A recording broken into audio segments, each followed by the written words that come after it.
Halo sahabat Fanatik, baru aja selesai pertandingan antara Indonesia melawan Filipina. Pertandingan ini memang dilaksanakan di kandangnya Filipina dan pertandingan ini dilaksanakan di stadion yang mempunyai rumput sintetis. Jadi memang sedikit agak agak beda sih kalau gue lihat permainannya Indonesia. Tapi kita lihat dulu secara statistik ya. Secara statistik Indonesia mempunyai penguasaan bola sebanyak 56%. Unggul dari Filipina. Kesempatan menciptakan golnya sebanyak 20 kali dan 7 kali mengarah ke arah gawang. Tapi sayangnya hanya 2 yang berhasil menjadi gol. Nah, kalau kita melihat total operan yang dilakukan oleh Indonesia sebanyak 430 kali total operan. Cukup banyak sebenarnya. Dan operan yang berhasil sebanyak 335 kali. Nah, kalau secara serangan, Indonesia melakukan 110 kali serangan, sedangkan serangan berbahayanya sebanyak 90 kali.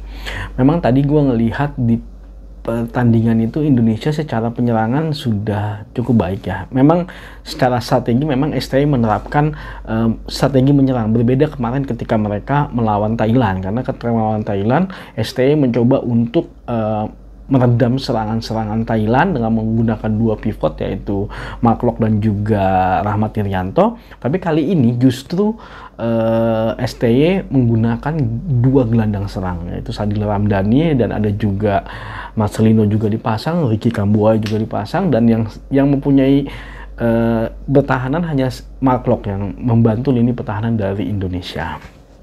Nah, melihat pertandingan tadi memang masih juga gue lihat timnas Indonesia melakukan sedikit kesalahan yang tidak perlu. Bahkan yang cukup disayangkan sebenarnya gol dari Filipina ya. Padahal ada 2 orang yang menjaga tapi tidak mampu menjaga. Ya memang kelihatan sekali lini pertahanan Indonesia cukup lemah ketika tidak ada Jordi Amat di sana. Jordi Amat cukup bisa menutup kekurangan dari pemain Indonesia yang bermain di bola atas. Dan itu adalah kelemahan dari pertahanan Indonesia itu di bola atas. Dan tadi pemain Filipina cukup tinggi ya kalau menurut gue, dan dia berhasil mendapatkan bola dan akhirnya berhasil menciptakan gol. Ya, tadi juga sangat disayangkan ternyata kiper andalan kita, kiper tim nasional Indonesia yaitu Nadio harus cedera. Ya mudah-mudahan bisa segera recovery dan bisa memperjuangkan lagi Indonesia di babak semifinal. Jadi Indonesia memang lolos ke babak semifinal dan Indonesia kemungkinan akan bertemu dengan Vietnam karena Vietnam di esok hari akan melawan Myanmar. Nah, sedangkan Singapura dan juga Malaysia akan saling bunuh-bunuhan lah karena yang akan memperebutkan peringkat kedua kemungkinan. Karena selisih golnya Vietnam cukup jauh karena +9, sedangkan Singapura yang mempunyai poin yang sama hanya +3. Jadi kemungkinan besar lawan kita, tim nasional Indonesia adalah Vietnam. Karena kemungkinan Vietnam bisa jadi menang melawan Myanmar. Nah, berat sih kalau menurut gua Indonesia melawan Vietnam. Kita tahu Vietnam mempunyai peringkat yang jauh di atasnya dari Indonesia dan beberapa kali memang tim nasional Indonesia cukup kewalahan dengan kecepatan pemain dari Vietnam. Tapi gue yakin strategi dari Sintayong akan cukup bisa meredam. Cuman yang jadi permasalahan sebenarnya adalah ketidaktenangan, masalah mental, dan juga serangan dari Indonesia masih kurang greget gue ngeliatnya. Kayak tadi gue ngeliat itu Ricky Kambuaya sudah berhasil mendapatkan bola, di sebelah kirinya ada Spaso, tapi kenapa dia tidak mengumpan, malah hanya melakukan dribbling. Gue heran banget, ada masalah apa nih? Gue takutnya ada masalah yang akhirnya membuat timnas Indonesia tidak kompak. Nah, gue nggak ngerti ada masalah apa. Kalau melihat hal seperti itu harusnya itu Ricky Kambuaya mengumpan sih kalau menurut gue. Tapi ya gue nggak tahu apa yang terjadi dan mungkin itu harus menjadi evaluasi besar-besaran. Dan terus terang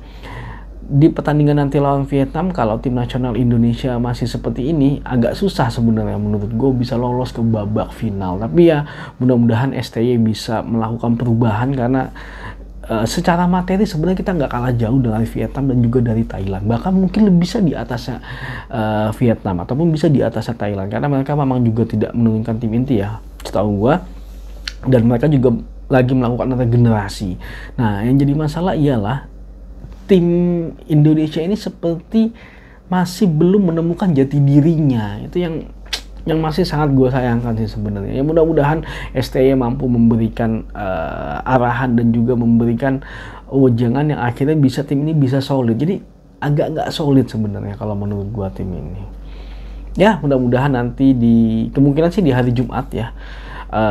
Kalau kita peringkat 2, kalau yang gue lihat dari jadwal, kita akan main di hari Jumat sebagai home rencananya, nanti baru di hari Senin kalau nggak salah, Senin atau Selasa gue lupa, itu baru kita akan away ke Vietnam. Nah, di pertandingan home ini, mau nggak mau tim nasional Indonesia harus bisa merebut kemenangan untuk mengamankan tiket ke final.